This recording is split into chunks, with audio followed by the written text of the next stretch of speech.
Hello and welcome to Inside Boxing's Throwdown. I'm Aurelio Martinez, Stephen Johnson, and for this week we're gonna do our segments. In this episode, we're gonna recap last weekend's fights, and I'll tell you what, Steve, we had some pretty decent fights. I mean, at least we had something to watch, and I agree. And let's just go right into the recap. I mean, I have to give you your props because before we even start, you made it. You actually Picked up a steak posted, dinner. picked up a bet. You wanted to bet because you said Postal would not be knocked out, where I said Matthysse would knock him out. Right. And I was proven wrong. Right. I just didn't think Postal was in the same league as Matthysse. And I honestly didn't. I wasn't. I just didn't think they were in the same league. And Postal came to fight, and he proved everybody wrong. We both saw the fight, so give us your take on the fight. Tell us what you Well, think. first of all, you were half right because you said somebody would be knocked out. You just had it wrong. It was your boy that got knocked out. But no, actually, it was what I thought was a quality matchup on paper. It showed not to be that case once they got in the ring. Postal's length, proved to be a problem. And to be honest, Lelo, Lucas has been exposed now. He has major problems with boxers, with people that can move and can keep him at bay. He had his moments in this fight with Postal. Yeah. I don't want anybody to think that it was one-sided because it wasn't. Lucas, hit him with some bombs, but Postal showed that he's got some whiskers. He was able to survive, weather the storm that whenever Lucas was able to get to him. But the bottom line is that it was a boring fight because Postal has that Ukrainian. He's Ukrainian, and he has the Ukrainian style. He likes to punch and then hold, punch and hold, and the referee, for whatever reason, let that go on. Lucas, in his defense, he figured since he was allowed to be held, he would rabbit punch. So it was just an ugly fight. You know what? I know you're being nice. Okay, I am. You're being nice, but it was a one-sided fight, guys, and it's kind of hard for me to say that because I like Lucas Matthysse. I just like his style. He goes in to fight. He does everything. But what I'm really concerned now is you're right. You're saying he's exposed, and that's true. And isn't that's the job of the trainer and the corner people. I mean, obviously, you could see where he became more and more frustrated. Yes. And he started to unravel. He started to fall apart because he had no answer to Postal being able to box and keep him at distance. And then he just had no answer. So the frustration set in. And you say he was knocked out. Well, he really wasn't knocked out. So people who didn't see that fight, he got hit real good. He went down to a knee and he stood down. He elected to stay down. So basically, he quit. Okay. Now, I'd like to, in his defense, he didn't quit as quitting as in a coward. Okay. He didn't. He wasn't a coward. He didn't quit.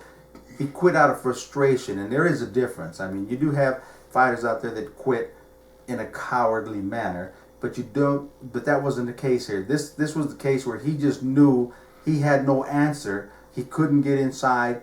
He couldn't deliver his power shots. He couldn't put his demanding aggressiveness on Postal, and he had no answer to get inside and dominate. So, being he couldn't dominate it. He just couldn't. He couldn't win. It was just a bad match. And that's where we have a disagreement about that word. When you talk about quit and coward. We go back a lot further than a lot of these young cats that are watching this. We remember when Roberto Duran quit with Sugar Ray Leonard. That was out of frustration. I was out of frustration. Okay, but we would call that a cowardly way that the fight ended. He walked away. Remember, it was no mas. I'm just done. That was cowardly. With Victor Ortiz. But that was cowardly because the difference in that fight. So you do call that cowardly, though? Yeah, because he didn't try. Yeah, well, there you go. He didn't try. I mean, once he kept signaling Sugar Ray to come in to fight, and Sugar Ray wouldn't do that, he didn't try. Matthysse tried. He tried for 10 rounds, Okay. and he couldn't get it. So that's, and like you say, there are ways to cowardly, especially on the seat when you go to the corner and you just elect not to come out. That's a coward way to bow out of a fight. I disagree with that. I once again we disagree unless the corner stops. No, let's say when the guy's had enough. I mean, in this case, it wasn't apparent, at least to me, that Lucas had enough. He was getting dominated, but not in the case like when we talk about Alvarado and Provodnikov or Alvarado and Rios, where a guy is just being dominated. I have no problem with the guy quitting. There's no need. I mean, that old adage we used to have of live another day. That's what I'm looking for. But anyway. But there was no engagement in this fight. It was one sided. It was a Postal fight.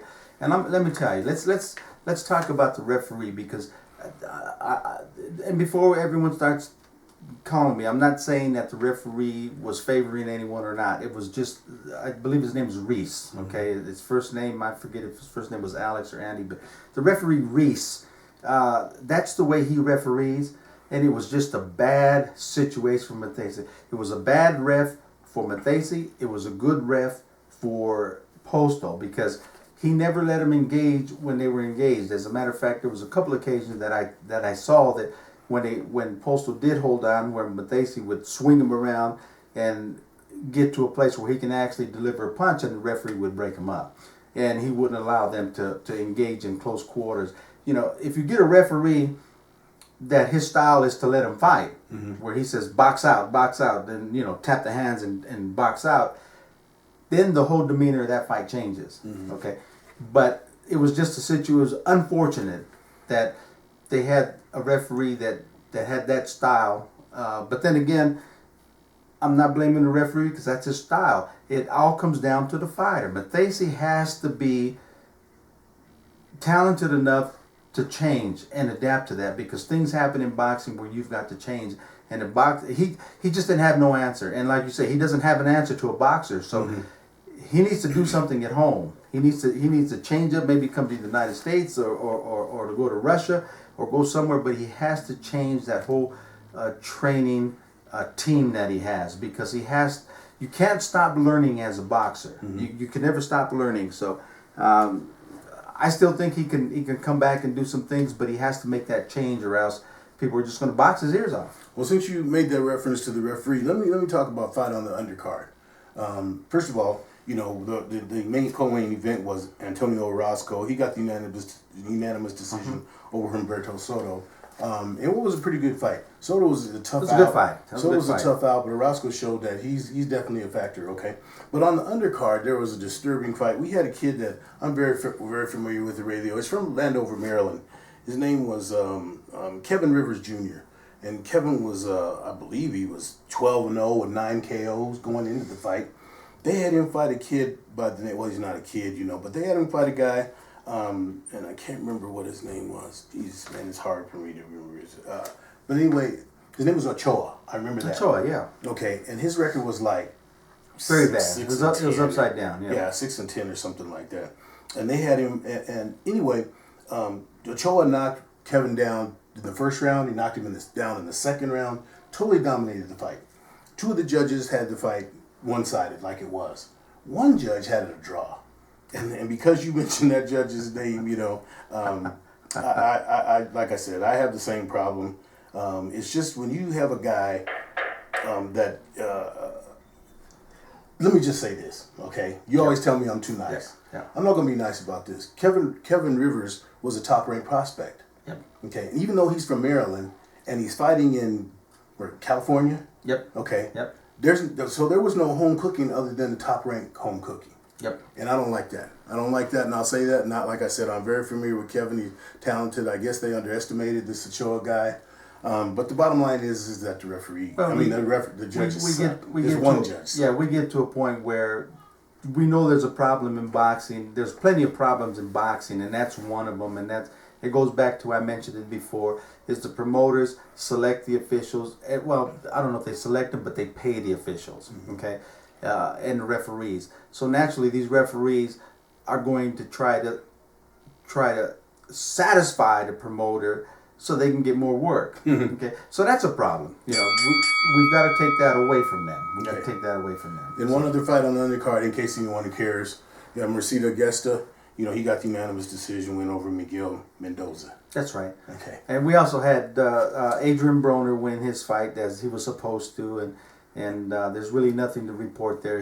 Can I report one thing about Broner? Go ahead. I mean, he won won the fight, and he said that bottom line is that, and this is a quote. He said, "From now on, I will fight who I want, when I want." That's okay. Right. That lets you know he's not going to fight anybody. And I understand now he's calling Ashley Theophane, one of Mayweather's fighters. But you know, he's a clown. He's an ass clown, and so until he wants to change up his act, as far as I'm concerned, like you said, we gave him 30 seconds too much time talking about his fight. But anyway, that does it for this episode. We're going to come back and talk about this week's upcoming fights. And we'll discuss that. And then, of course, we won't leave our amateur episode out as well. Okay? Correct. So come back and see us. And until then, keep them hands up. Keep them up, baby.